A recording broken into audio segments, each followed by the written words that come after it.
Interesting enough here, Hartenfels did go around to Colin Bowden there on your screen, and Hartenfels will now be in front of Colin on the track, and I think he'll also be in front of Colin there on the leaderboards as well. So interesting thing right there on your screen is your race leader previously, Colin Bowden, is now behind Austin Hartenfels, and really no difference in pit stops. Both were 15 seconds, so not sure what happened, if it was just the pit exit or something, but Austin Hartenfels really did work his way up towards where Colin Bowden was on the track.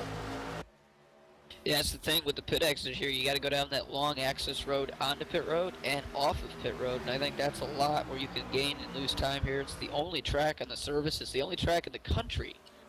You could pretty much say that you have to come on and off pit road in those long, sweeping access roads that just make this place so unique compared to any other racetrack in North America. And that's probably where Austin gained all his ground, was through those access roads. And because of that, he passed Colin. He probably is going to end up being the leader here when everything cycles out. And if that is the case, Shane, he's going to have to do everything that he can to stay the leader.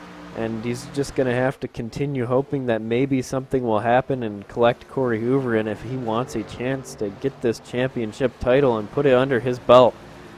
Colin Bowden, though, in that number 88, is not going to let it happen easily. And we'll have to watch and see how this battle starts to play out for the lead here. Yeah, that's the thing. Colin Bowden has nothing to lose. He missed a couple races here during the summer, and he's not in any battles for the championship, really, so Colin is going to put it all on the table. I would assume he wants this win. He's had one of the fastest trucks all night, and what would be better to close out your season with a win heading into the next season. Just start yourself off on the right foot, being the winner of the final race of the season. So we're going to have to see, but contrastingly, you got Austin, who's up there trying to see if he can maybe test his luck for this championship here, and he has a lot to lose. But like I said, once these guys cycle through, it looks like Austin's going to be your championship leader. Or the race leader, excuse me. Yep, Shane, for sure. And as we take a look out the back of Austin Hartenfels, you can definitely see him driving it down into these corners a little bit harder than number 88 is doing for sure. And he's really getting the momentum off of the corner also. So right now, Austin Hartenfels is holding his own in the lead, and we'll have to see how it plays out as the run goes on. But right now, he is right where he wants to be, out there in the lead. And we'll have to see how this goes over the next 30 laps, because we're coming down in the final parts of the race here tonight for the KontrolFreek 250 live on Checkered Flag Interactive. Yeah, almost inside 35 to go. We got 36 to go at the line that time. And Joseph Thies is your leader, and he's still out there, surprisingly, and he's going to continue to lead.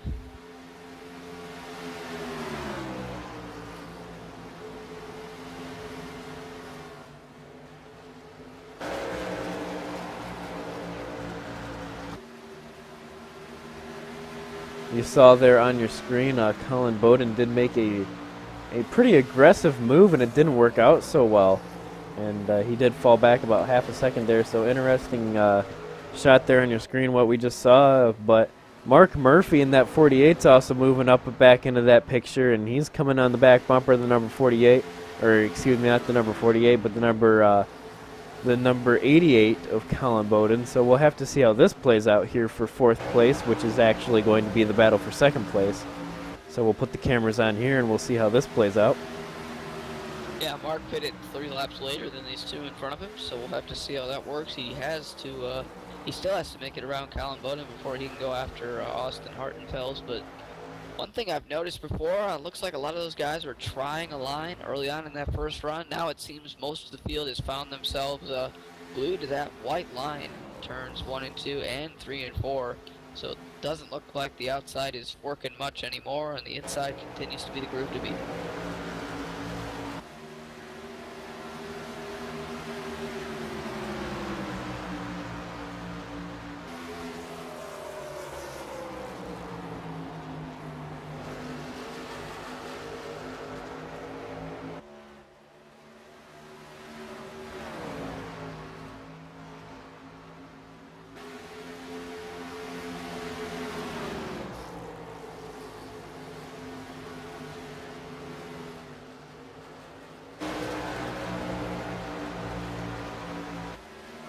is currently 2 trucks left on the track that have not made their final pit stop. That is Joseph Thies and Mike Finlayson.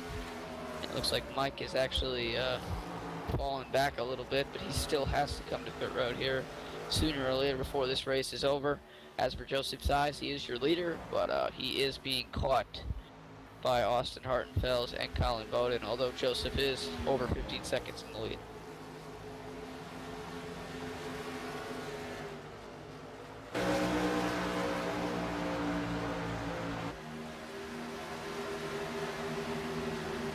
Giving you an update here on Corey Hoover. He is sitting there in 8th position, comfortably 5 places behind Austin Hartenfels up in 2nd.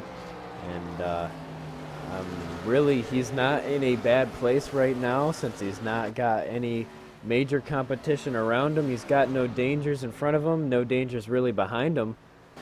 So Corey's sitting there. He'll be about 12 points, or maybe about, I'd say, 9 points. If the race were to end right now, he'd be about 10 points away from Austin. So he's still the championship leader as this race goes on right now.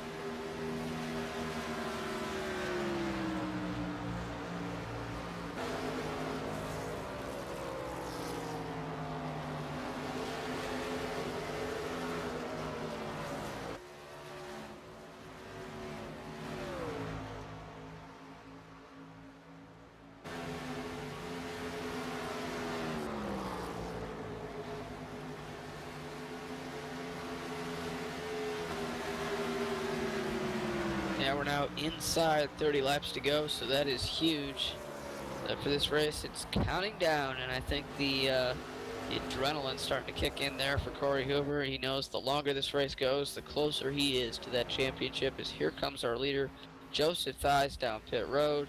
Mike Finlayson is still out on the track, but has been passed by several cars in the lead lap, which means Austin Hartenfels is going to lead this lap, I do believe, unless Joseph does come across the finish line first. Nope, it looks like Austin's going to lead this lap.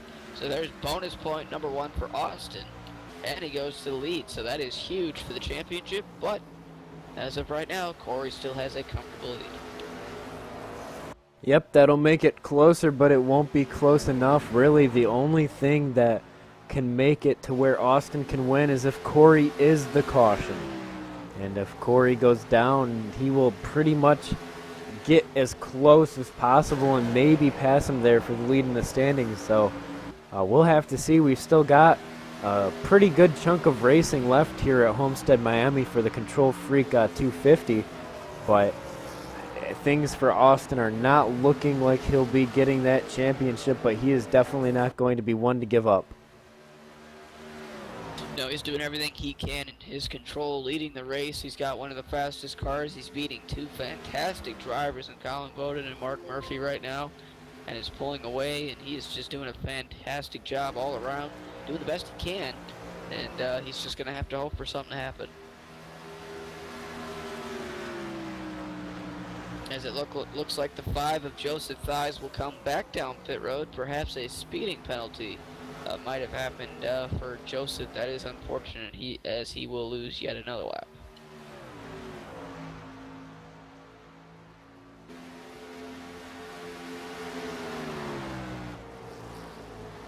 And then, like you said there, Shane, that is tough because he was having a good night.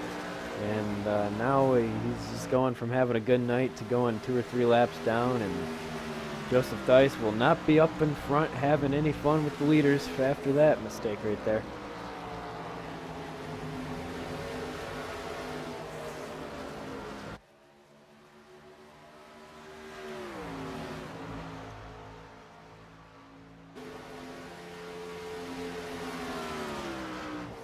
Just want to compliment these guys right now. What a way to close out the season, to go 133 laps so far in this race that was scheduled. We are 109 complete as we come across the start-finish line. Colin Bowden gets into the wall a little bit there, but we have gone 109 laps green, and that is just a fantastic showing here at Homestead. We know we can go green for a while here, and it has been a fantastic race. Really starting to see the benefits of clean racing.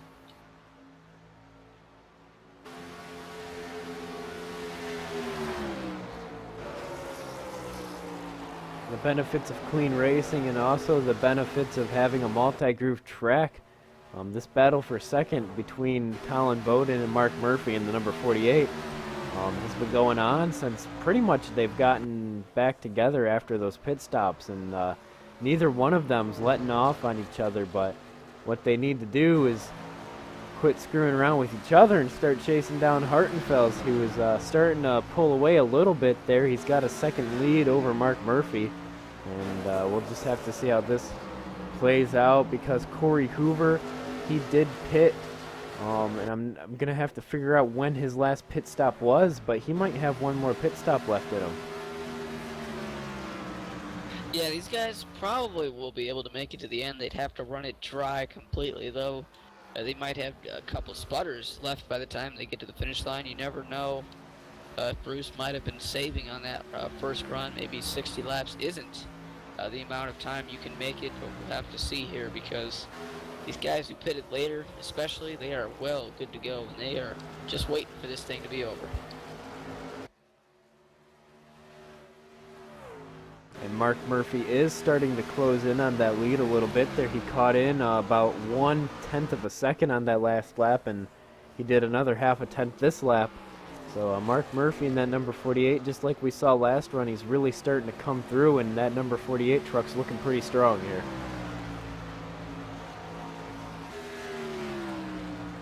Yeah, I know Austin would definitely like to win this race if he can't win the championship, but Mark Murphy would love to win a race for himself.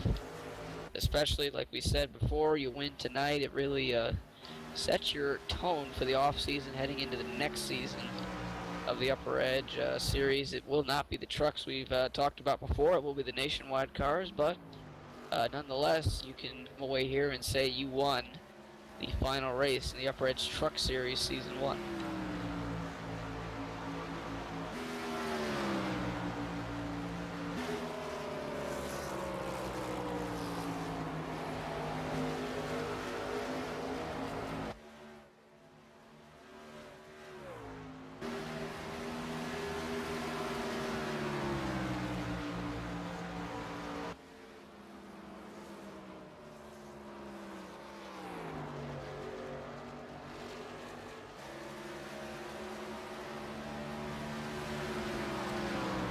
Under 20 laps to go now. Austin is your leader. Mark is coming in a hurry, but we are starting to see the leaders catch a little pack of some lap cars, and that includes a lead lap car of Trevor Apollo and also Bronson Stafford's in that pack along with Brad Pummel.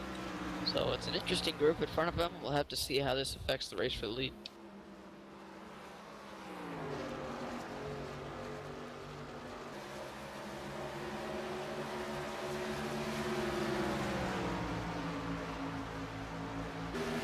Yeah, if Austin Hartenfels catches one of these guys at the wrong time, they'll get held up. Mark Murphy could easily get back up there and reel him in and possibly make that pass for the lead, and it could be an upset for Mark Murphy to really get that win, and he really wants it.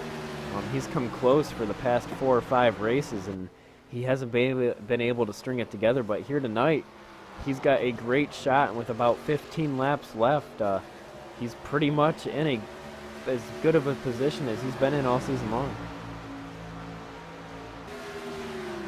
Yeah, and I think he's really been helped by these longer runs. He's been one of the last trucks to come to pit road, and he's been efficient with his entry and exits through the axis roads, coming back onto the racetrack, and that's allowed him to be able to take advantage of these tires and pass some guys who pitted before him, and may have been out there with fresher tires for a little bit longer, but as for now, looks like he is going to be the threat to win. He's going to have to make his way around Austin Hartenfels, but I'd say Mark is in the best position with those fresher tires at this point to take the victory. But it's definitely going to be a battle all the way there. I know for a fact Austin Hartenfels, if he can't get the championship, he's going to come away victorious here tonight. And so we'll just have to see how it plays out here again. With just these laps are winding down so quickly, and it's just amazing that we haven't had a single caution here tonight.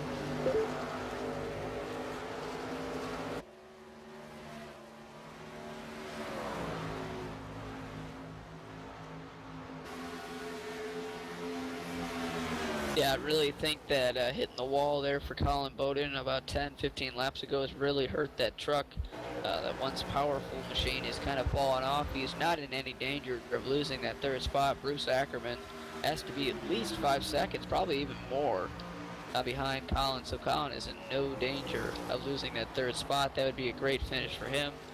But looks like the battle for the win is going to be between Mark Murphy and Austin Hartenfels. As now here comes Mark with a run. Austin blocks the inside. Mark's going to try the outside, and this is pretty aggressive racing here. It's starting to pick up.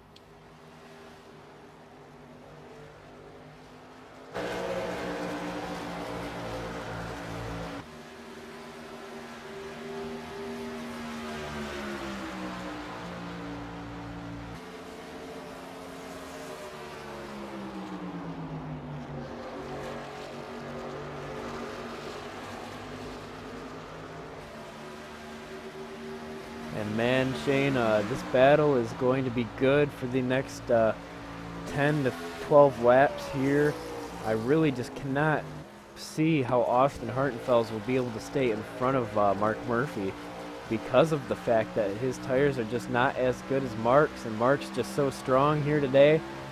And as they go drag racing down the front stretch, Mark Murphy's going to get in front of Austin, and he's going to block that low line, and Austin's not going to get back around him. And he's Mike going to get that nose in there, actually. And it's not going to be enough. And Mark Murphy's made the pass, and he's got to do something. He's got to do it now unless he lets Mark Murphy get away with it. And if he does, that's that for him. And Mark Murphy will get this one and bring it home in the bag. Yeah, Mark ran the perfect line through 3 and 4.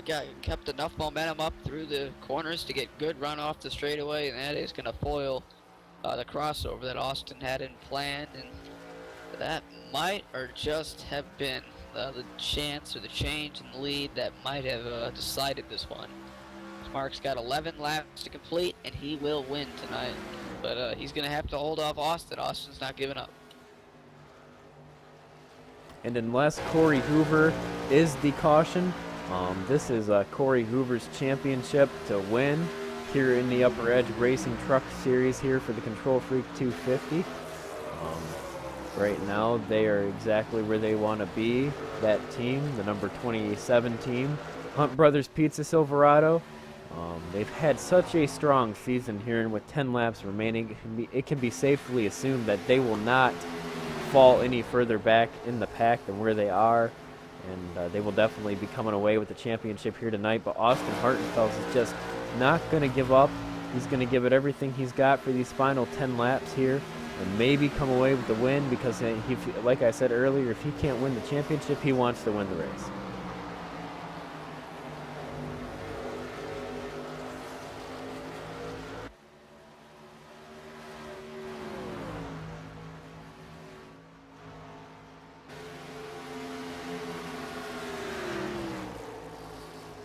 Yeah, he's trying to work that inside, driving in really deep, seeing if he can get underneath the 48 of Mark Murphy.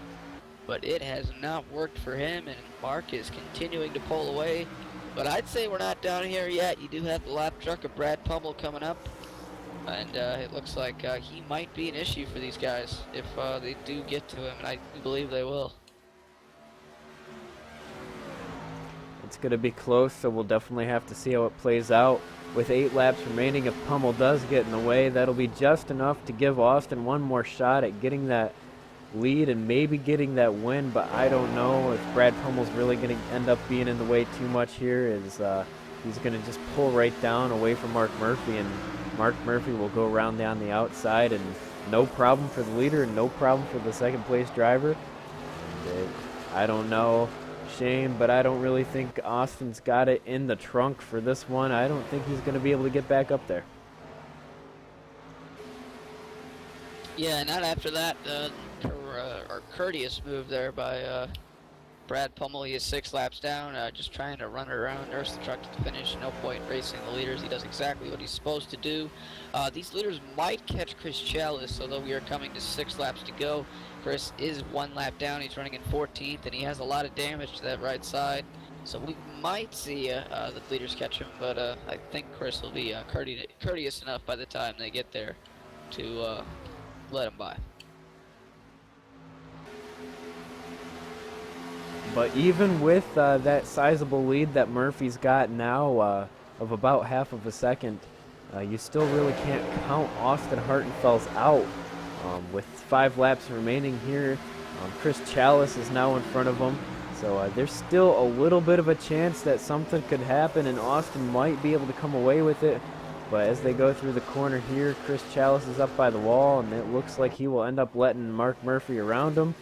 And as he does, he ends up getting himself up in the wall, and he, instead of blocking Mark Murphy, he blocked Austin Hartenfels there, and that's about it for this race, I do believe, Shane. Yeah, they got another truck up there, the 92 of Tom Bourne. He lets Mark Murphy go, and we are coming to 4 laps to go this time. I think the heart of Corey Hoover is that heart rate's going up exponentially, I'd say, at this point, as we are coming down underneath 5 laps to go in the season of the Upperedge Truck Series.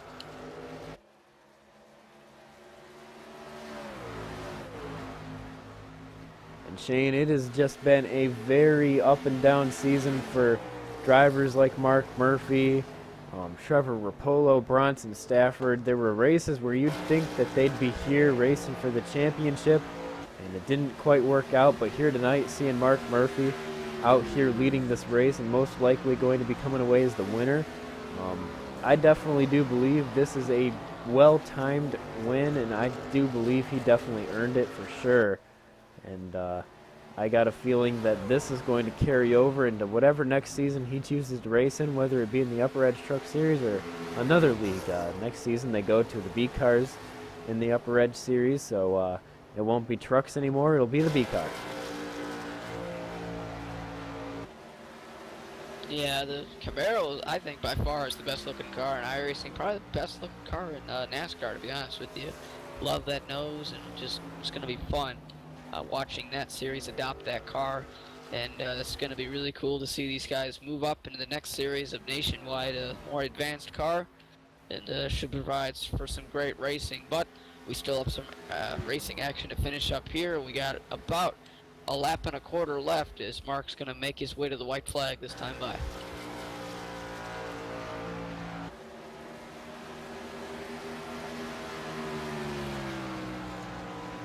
There it is. The white flag is in the air for Mark Murphy. The white flag is in the air for Corey Hoover. It is coming out to be the last lap of the season. And this is going to be Mark Murphy's longest lap of the entire season here. And, you know, just as I said, he will come away on this final lap and he will be victorious as he comes across the line.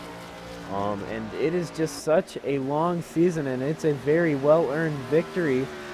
And then again, you just got to remember that Mark Murphy is the winner here at the KontrolFreek 200. But the real winner here is not Mark Murphy. He is a big winner, don't get me wrong, but the even bigger winner is Corey Hoover, who will come away in 6th place, and he will be the champion of the 2014 Upperedge Truck Series here. 20 races, and he finished up front in pretty much every single one of them. Congratulations, Corey. Congratulations, Mark. And congratulations, Austin Hartenfels as well. Teammate to Corey Hoover. He just gave it everything he had, and he couldn't quite get there at the end, but he tried, and it was just a great season all around, Shane, and I'm sure the fans at home can agree. Yeah, I think a lot of anxiety got released off the driver's seat there for Corey Hoover. He is the champion, and surprisingly no burnout, but it looks like he is going to enjoy pit road, I guess. But why not? He is the champion. It's up to his decision. And celebrating his win here at Homestead, the number 48 is out there on the track doing donuts, and so is the number 97. He's probably just celebrating that he's finished the season off. And it's been a very good season, Shane. Like you said, we've come a long ways from where we started, and especially in the past 4 or 5 weeks. The races have gotten better. There's been less cautions. There's been more racing, and here tonight at Homestead, we saw a little bit of everything, and it was definitely a very, very good night. And Corey Hoover, again, he will be coming away 6th place as we run through the final order. Mark Murphy 1, Austin Hartenfeld 2nd, Colin Bowden 3rd, Bruce Ackerman 4th, Shane Terrian 5th. Another great top 10 for him. Corey Hoover 6th, Ryan Dyson 7th, Trevor Rapolo 8th, Mike Fenlayson in 9th, Mike Tellier in 10th, Mark Rapolo 11th, and 12th, Riley Grant Davis 13th, Bronson Stafford in 14th, Ethan Lane in 15th, Chris Chalice in 16th, Joseph Dice in 17th, Tom Bourne in 18th, Brad Pummel, and then 19th, Ryan Borges, and then 20th was Elaine Krasinski. Yeah, looks like Corey went down pit road because he almost ran out of fuel. They put some fuel in the truck, and now he's doing his burnouts. That was very smart, and that's a very interesting burnout he's doing there with Austin Hartenfels, who they do sweep the first 2 spots in the championship. So that is going to be a thumbs up for them. Probably they're probably both pretty happy. And pretty much here, Shane, with all of that being said throughout the night, we didn't need a pre or a post-race show to state all of the crazy things that have happened this season there on your screen. Teammates going side by side after a very long battle between the two of them. Again, Corey Hoover coming away with the huge championship win here in the inaugural Upperedge Truck Series here, which is also their first iRacing series ever. So a very historic win here for Corey Hoover, and again, a great win for Mark Murphy. His first win, and it will unfortunately be his only win of the season, but very good win. And then Shane, I do believe that wraps things up here for a great season on Checkered Flag Interactive of this Upperedge Truck Series. If you have anything left to add, feel free to do so. Yeah, and I just want to congratulate Corey again. It was a great season for him. A lot of these guys, like you said, Steve, hadn't been in the league before, and this was a nice place for everyone to gather. These guys know each other very well, and created for great racing out there. And like I said, the field sizes got better, the races got increasingly better, and what better not to top out the final race of the season with a caution-free race, and ultimately decided upon who could put it all together in the most efficient way, and Mark Murphy did that tonight, and he wins the KontrolFreek 200, as you said, and that's going to conclude a great season for the Upperedge Truck Series. Yep, for sure, Shane, and hopefully we'll be back here on Checkered Flag Interactive for next season's B-Car, and for Steve Bonesteel and Shane Doherty, Davey Scoville, and the rest of the Checkered Flag Interactive crew, this is us signing off for, once again, a very good season here of covering the Upperedge Truck Series. And again, congratulations, Corey Hoover, on the great win. But here tonight, we are tuning off, so thanks for watching. See you next time.